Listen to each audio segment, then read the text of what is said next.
네, 남양주병 김용민입니다. 대구지검장님께 질의드리겠습니다. 검사장님, 지금 대구지검에는 반부 패스 사부가 있죠? 예, 그렇습니다. 네, 인지수사, 특수수사하는 부서이죠? 예, 예.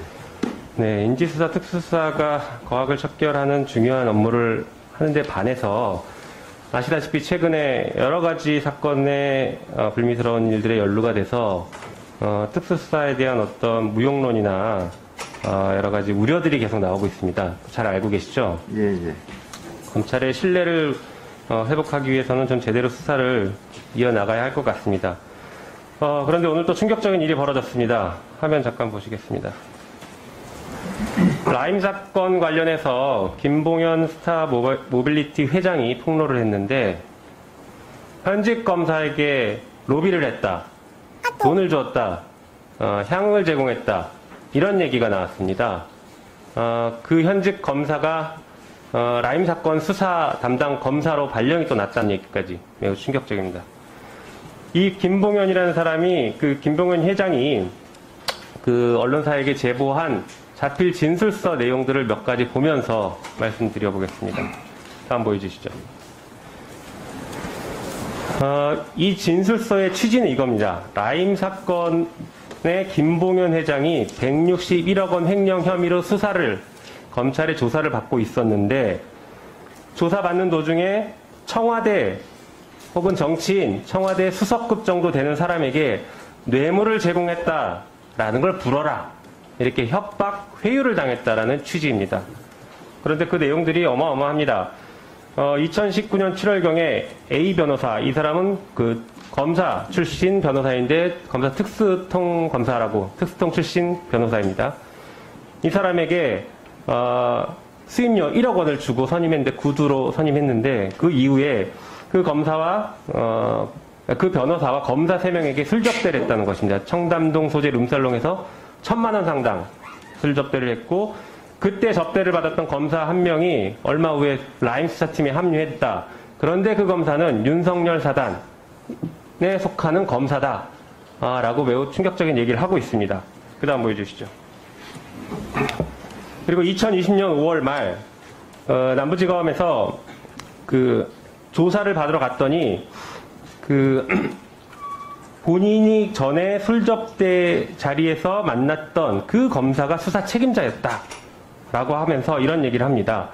남부지검 라임 사건 책임자와 얘기 끝났다. 이건 A 변호사가 하는 것인데, 여당 정치인들과 청와대 강기정 수석 잡아주면 윤석열 보고 후 조사 끝나고 보석으로 재판받게 해주겠다. 이런 회유를 합니다. 당시 협조하지 않으면 본인 사건 공소금액 엄청 키워서 구형 20년, 30년 준다고 협박했다라고 합니다. 이게 계속 반복되고 문제가 지적되는 일들이 지금 여기서 또 벌어지는 것입니다. 다음 보여주시죠. 그러면서 또 이런 얘기도 합니다. 검사장 출신 야당 유력 정치인 변호사에게 수억 지급했다. 그래서 라임펀드 판매와 관련된 어떤 로비를 했는데, 자기가 검사한테 이 로비 했던 거를 얘기했더니 그건 듣지도 않더라는 겁니다. 이건 무슨 얘기냐면, 여당 청와대 수석만 타겟해놓고 나머지 야당 정치인 들을 필요 없다. 검찰이 그렇게 수사했다는 얘기입니다. 전형적인 기획수사이고 표적 수사를 했다라는 얘기를 하고 있는 것이죠. 그리고 A 변호사가 아까 말씀드린 특수통 출신 변호사인데 이렇게 얘기했답니다. 처음 본인이 검거 당시에 첫 접견 때부터 윤 총장에게 힘을 실어주려면 강력한 한방이 필요한데, 그러려면 청와대 수석 정도는 잡아야 한다. 그래야 본인, 여기는 그 김봉현 회장을 말하는 것이죠. 본인이 살 수 있다라고 했답니다. 그리고 서울 남부지검 얘기하는 거겠죠. 합수단을 여당에 해체해버려서 6부가 합수단 역할을 하고 있다. 그런데 6부 부장부터 이른바 윤석열 키즈라고 하는 사람이고, 이번 라임 사건에 윤 총장 운명이 걸려있다. 이렇게까지 얘기하면서 네가 살려면 꼭 청와대 강기석 수석 정도는 잡으라고 했다. 이렇게 얘기를 했다고 합니다. 이거 어디서 많이 본 것 같지 않습니까? 불과 얼마 전에 그 채널A 사건에서도 이런 유사한 그 흐름이 나왔었습니다. 이게 지금 계속 반복되고 있는 이런 게 특수부 수사에 어떤 그 부끄러운 민낯을 보여주는 것 아닌가, 이렇게 생각이 됩니다. 그 다음 페이지 있던가요? 네. 자, 지금 그 보시는 것처럼 펀드 사기, 이 사건이 원래 펀드 사기였습니다. 그 수사로 가다가 갑자기 정치인에 대한 뇌물 사건으로 흘러가는 듯 하더니 오늘 폭로로 인해서 검찰의 비리 사건으로 다시 돌아왔습니다.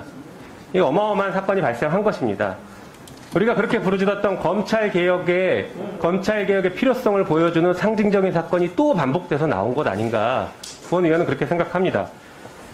이런 사건들 많이 보셨을 겁니다. 제가 대표적인 사건 몇 개 말씀드려 보겠습니다. 소위 말해 특수부가 조작을 했다, 사건 표적 수사를 했다라고 의심받고 있는 사건들인데, 잘 아시는 한명숙 총리 사건, 이 부분도 최근에 폭로가 있었죠. 그리고 얼마 전 시사직격에서 방송했던 신계륜 의원 사건, 청와대에 어떤 리스트가 있었다, 그런 것이고, 본 의원이 얼마 전 법무부 국감에서 얘기했던 김해시장 사건, 이 사건은 부산지검에서 있었던 사건인데 아예 수사 보고서 자체를 먼저 만들어 놓고 진술을 거기다 끼워 맞춘 증거가 나왔습니다. 특수부 수사가 이런 식으로 흘러가고 있는데, 이게 이번 라임 사건도 역시 그 특수부 수사의 문제점, 조작 사건이나 표적 수사를 한 것에 리스트를 하나 더 올리는 게 아닐까, 본 의원은 그게 심히 우려스럽습니다. 자, 그러면 이렇게 특수부 수사가 특정 표적 수사나 끼워 맞추기 수사를 하는, 혹은 기우제식 수사라고도 하는데, 이렇게 하는 몇 가지 공식들, 공통점들이 있습니다. 방금 말씀드렸던 이 사건들의 공통점을 한번 제가 읊어보겠습니다.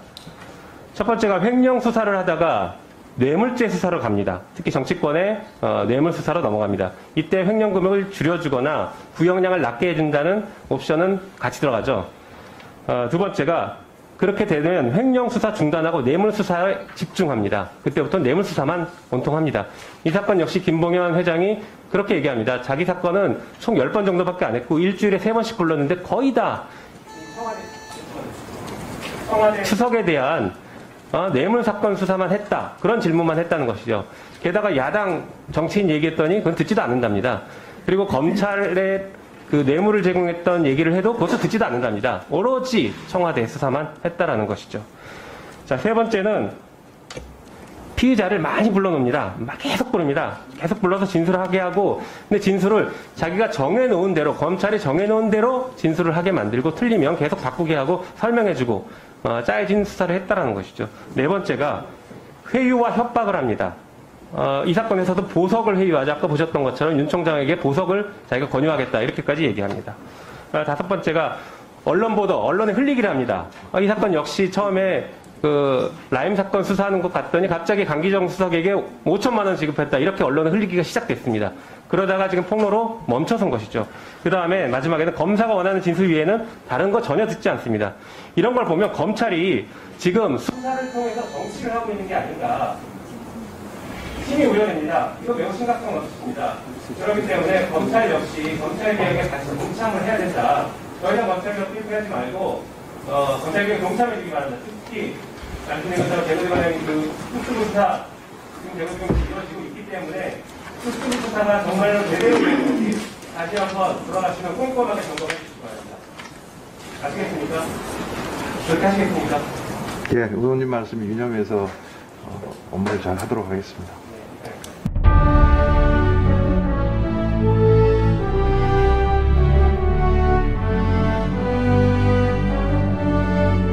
마스크가 답이다. 코로나19를 힘차게 이겨내는 수원 사람들의 슈퍼 서포트. 수원을 지키는 슈퍼휴먼은 바로 당신입니다. 마스크가 답이다. 휴먼시티 수원.